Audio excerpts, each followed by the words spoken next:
welcome back to the sanctuary of the workshop. आज हमारी मेज पर जो चीज रखी है वो सिर्फ लोहे का एक ढेर नहीं है, ये एक वक्त की मशीन है। ये है 1957 का फीलिक्स अरिथमोमीटर। जब आप इसे पहली बार देखते हैं तो आपको सिर्फ जांग और मिट्टी नजर आती है, लेकिन अगर आप गौर से देखें तो आपको सोवियत यूनियन की इंजीनियरिंग का वो गरूर नजर आएगा जिसने कैलकुलेटर की दुनिया में इनकलाब बर्पा किया था। 1957 ये वो साल था जब दुनिया बदल रही थी, स्पेस रेस शुरू हो रही थी, और उस दौर में जब डिजिटल कंप्यूटर सिर्फ ख्वाब थे, ये मैकेनिकल बीस्ट्स दिमाग का काम करते थे। इन्हें आयरन लंग्स कहा जाता था क्योंकि ये मुसलसल चलते थे, बिना थके, बिना रुके। लेकिन आज ये फीलिक्स खामोश है। इस पर जामी हुई ऑक्सीडेशन की तह इतनी सख्त है कि लगता है जैसे ये किसी समंदर की तह से निकला गया हो। ये मिट्टी सिर्फ धूल नहीं है, ये 70 साल की खामोशी है।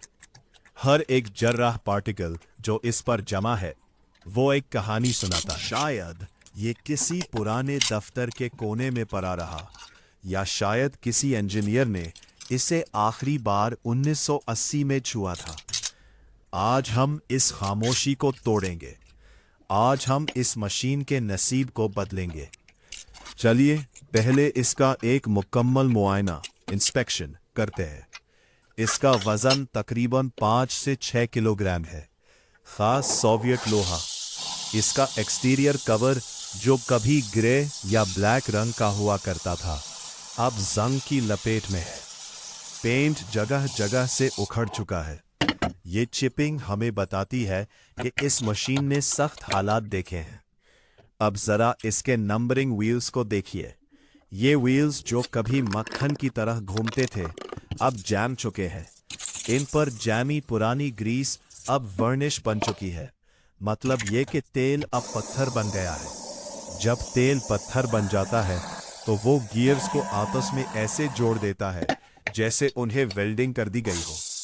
सबसे बड़ा मसला जो हर रेस्टोरेशन एक्सपर्ट का नाइटमेयर होता है वो है इसका क्रैंक हैंडल। मैं अपनी पूरी ताकत लगाने की कोशिश कर रहा हूं, लेकिन ये हिलने का नाम नहीं ले रहा। मेटल ऑन मेटल फ्रिक्शन इतनी ज्यादा है कि अगर मैंने थोड़ा और जोर लगाया तो इसका हैंडल टूट सकता है। और याद रखिए, 1957 की मशीन के पार्ट्स मार्केट में नहीं मिलते। अगर कुछ टूटा तो हमें खुद बनाना पड़ेगा। लोग पूछते हैं इन पुरानी चीजों को क्यों बचाया जाए? जवाब सीधा है, आज के कंप्यूटर इलेक्ट्रॉनिक है, उनमें रूह नहीं होती। लेकिन इस फेलिक्स के अंदर हर एक गियर एक मकसद के लिए बनाया गया है। जब हम इसे रिस्टोर करते हैं तो हम सिर्फ सफाई नहीं करते, हम उस इंजीनियर के दिमाग को समझते हैं जिसने 1950 में बैठकर ये सारे हिसाब लगाए थे। हमारा मिशन है इसे फैक्ट्री कंडीशन में वापस लाना। हमें इसके एक एक पुर्जे को अलग करना होगा। हमें केमिकल बैथ्स का इस्तेमाल करना होगा ताकि जांग को लोहे से जुड़ा किया जा सके। हमें हर एक लेवर को पॉलिश करना होगा ताकि जब ये दोबारा चले तो इसकी आवाज वैसी ही हो जैसी 1957 में पहली बार थी। अब वक्त है सर्जरी शुरू करने का। मैं अपने टूल्स निकाल रहा हूं। पहला कदम है इसके एक्सटर्नल स्क्रूज को खोलना, लेकिन ये स्क्रूज भी जंग की वजह से जैम चुके हैं। इन पर पेनिट्रेटिंग ऑयल डालना जरूरी है। हम जल्दी नहीं करेंगे। रेस्टोरेशन में सब्र ही सबसे बड़ा टूल है। मैं यहाँ WD-40 और कुछ खास केमिकल्स का इस्तेमाल कर रहा हूँ जो मेटल के अंदर तक जाते हैं। हमें हर स्क्रू को थोड़ा थोड़ा टैप करना होगा ताकि वाइब्रेशन से जंग की पकड़ धीरे हो जाए। सुनिए, वो हल्की सी क्रैक की आवाज, वो जंग के टूटने की आवाज है। ये हमारी पहली फतह है। जैसे ही पहला स्क्रू खोलता है, मेरे अंदर एक अजीब सा सुकून पैदा होता है। ये इस बात की निशानी है कि ये मशीन दोबारा जिंदा होना चाहती है। ये हमें अंदर आने की इजाजत दे रही है। चलिए अब इसका टॉप कवर हटाते हैं और देखते हैं कि इस लोहे के जिस्म के अंदर कौन सा राज छुपा है। पहला स्क्रू निकल चुका है, लेकिन असली इम्तिहान अब शुरू होता है। इस फीलिक्स अरिथमोमीटर के केसिंग पर चारों तरफ स्क्रूज है जो 1957 से अपनी जगह से नहीं हिले। मैं अपना स्पेशलाइज्ड टूल किट निकाल रहा हूं।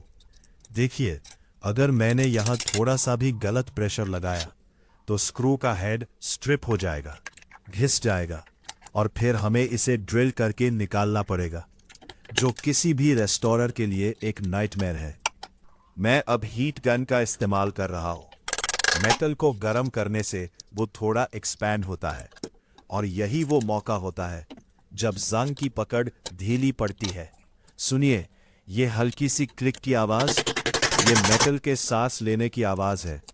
1 2 3 4 चारों स्क्रूज अब निकल चुके हैं। अब मैं आहिस्ता से इसका टॉप कवर उठा रहा हूं। ये मोमेंट हमेशा हैरान कर देने वाला होता है। जैसे ही कवर हटता है, अंदर का मंजर किसी पुरानी कवर टूम जैसा है। यहाँ डेकेड्स पुरानी ग्रीस है जो अब काली स्याही ब्लैक इंक की तरह जम चुकी है। ग्रीस कभी मशीन को चलाने के लिए थी, लेकिन आज यही इसकी दुश्मन बन चुकी है। इसने हर एक स्प्रिंग और हर एक लेवर को अपनी लपेट में ले रखा है। अंदर का व्यू देखिए, ये किसी शहर का मैप लग रहा है। छोटे छोटे हजारों गियर्स हैं जो एक दूसरे से मुंसलिक कनेक्टेड है। हर एक गियर का अपना एक नंबर है, अपनी एक पोजीशन है। सोवियत इंजीनियर्स ने इसे इतनी सफाई से डिजाइन किया था कि हर मिलीमीटर का हिसाब रखा गया था। लेकिन अभी ये सब कुछ जाम चुका है। मैं एक ब्रश से ऊपर की धूल साफ कर रहा हूं ताकि असली नुकसान नजर आ सके। यहां देखिए, ये लेवर जो एडिशन और सब्ट्रैक्शन को कंट्रोल करता है, ये पूरी तरह बेंड हो चुका है। शायद किसी ने बरसों पहले इस पर जोर आजमाई की थी जब ये मशीन पहली बार जाम हुई होगी। रेस्टोरेशन सिर्फ सफाई का नाम नहीं है, ये अलाइनमेंट का नाम भी है। हमें इस लेवर को दोबारा सीधा करना होगा, लेकिन इतने पुराने लोहे को सीधा करना खतरनाक है।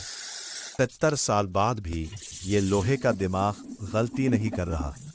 ये रेस्टोरेशन सिर्फ एक सफाई नहीं थी, ये वक्त के खिलाफ एक जंग थी। तो ये था हमारा सफर, एक जांग आलूद लोहे के ढेर से लेकर एक चमकती हुई, काम करती हुई तारीख, हिस्ट्री तक। इस फीलिक्स अरिथमोमीटर ने दिखा दिया कि अगर हम थोड़ा सब्र और थोड़ी मेहनत करें तो कोई भी चीज खत्म नहीं होती। ये मशीन अब मजीद कई दशकों को, डेकेड्स तक चलने के लिए तैयार है।